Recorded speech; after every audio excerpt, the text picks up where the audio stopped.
In the world of CDPs, deterministic is a bit of an exaggeration. Hi folks, I'm Greg Crable. Welcome to my daily podcast where I try to take one issue from the world of publishing and explain it in about 3 minutes. Today's is closer to 4. If you're learning about or investigating CDPs, you'll often run into the question of deterministic versus probabilistic matching. That has to do with the rules you use to merge profiles. So first, let's address that issue. Why are you merging profiles at all? What's the point?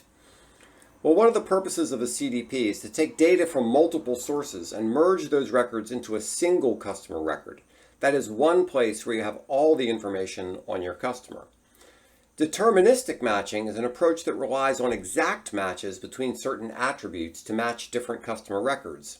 It usually matches on an email address or a phone number, but it can also use a postal address, a customer ID, or other values.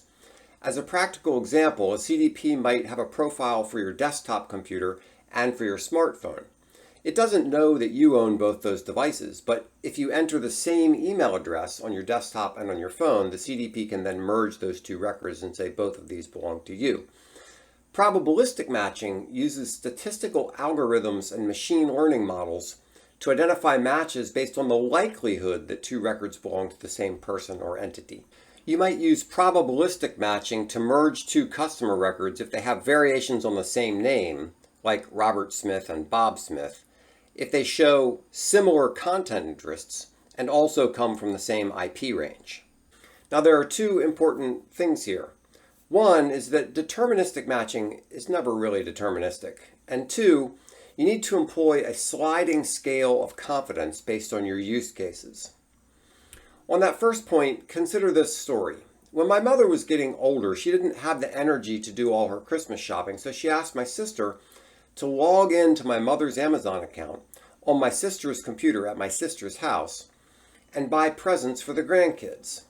Based on so-called deterministic matching, this would identify my sister's computer as my mother's computer.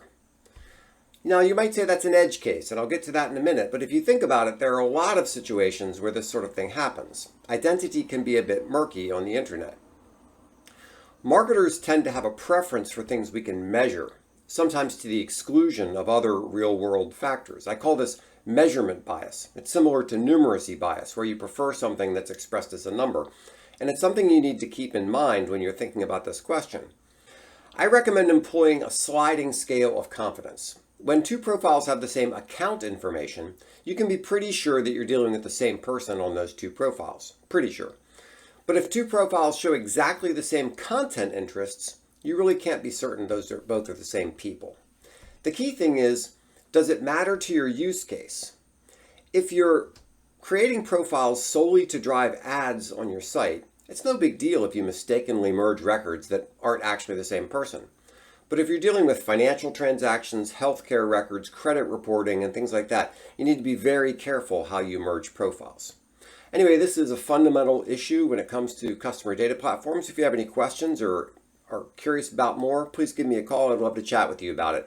You can visit me at crablegroup.com, and there you can find some contact information on the site there. Thanks so much.